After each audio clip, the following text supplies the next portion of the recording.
hello there, nice to see you.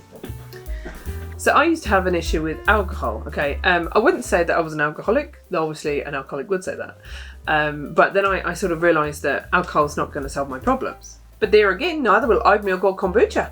Even though it says it will, I'll solve all your problems. Yeah, I'm good for your gut and everything. Tastes like piss, doesn't it? Tastes like piss. It was after uni that I developed my drinking problem, because during uni I didn't really drink that much. Like, my flatmates all sort of drugs and drink and stuff, and I'm like, I'm fine with my cherry aid and an early night, thank you very much. But after uni I would drink maybe 4 beers a night after work, and that was every single night. And it got to a point where I felt like I didn't know how to be myself if I wasn't drinking. And I think that's because my self-confidence and self-esteem was so low that I just didn't know how to sort of be around other people without being super self-conscious. Obviously now I've worked on that, you know, thanks to all the Google and YouTube and self-help books, you know, I've worked on that, so I don't need any substances to be my weird, goofy self. But in my 20s, yeah, I've had relationships where one of them, I never met her sober. You know, I'm sure she was delightful and a lovely girlfriend to have, but I don't remember it because it was trash most of the time. Naturally, you'll be shocked to learn that I'm a beer sort of girl and not a margarita type lady. And I will drink wine at a push, but only if it's free and white. Okay, it's not some sort of racist stuff, but I'm too young to like red wine. Because I feel that liking red wine is just something that comes with age. You know, like buying a TV book or accepting that you'll never open a birthday card to find money falling out of it again. Where's the cash? Alcohol makes me fat and sad. But thankfully, the beer companies have come up with a lovely range of non-alcoholic versions. Let's try them now. So we'll start off with Beck's Blue, which was the original sort of like non-alcoholic lager.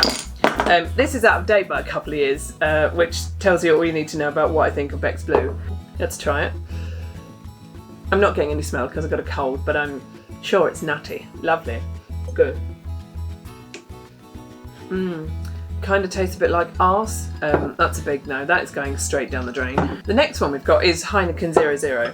Now, I went to Amsterdam and I went to the Heineken factory, and that was really good. Like, I really like proper Heineken. It's nice. Let's see what the non-alcoholic version is like. It smells more like beer. I know I just said I had a cold, and obviously this aroma is very strong. It can go through my nasal passages, but it smells good.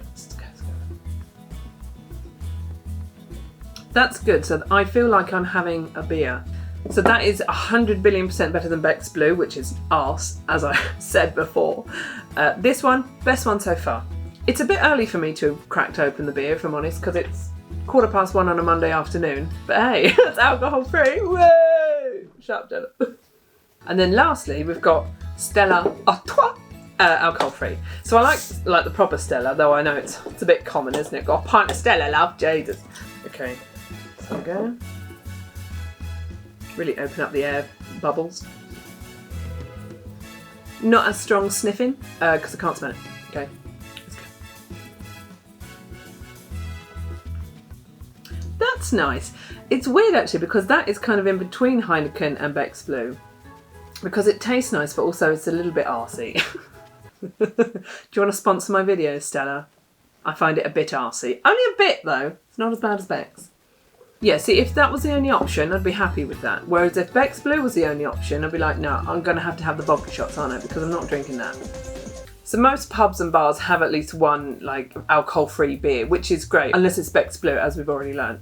But sometimes it's difficult because you just need alcohol because, you know, say you're out with someone, you don't really want to be with them, and a lemonade just ain't going to cut it, right? You need something to really just take you out the moment. Let's turn this into a game of Jenna's Binking Bingo. Is there any alcohol in that? No, I don't think so. Let's turn this into a game of Jenna's Drinking Bingo. Having feelings that you don't want. Remembering the sun is going to engulf the earth one day. Drink! But I do find that cutting down on alcohol helps me mentally and physically.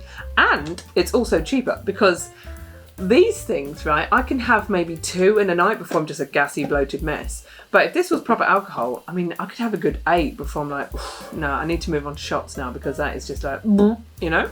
That's a lie. I've always hated shots. I think they're disgusting. And I'd rather do a shot of pure orange cordial. No, I wouldn't. Oh!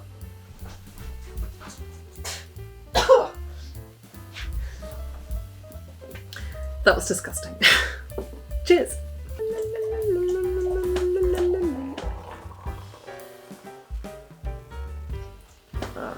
Pissed on the table.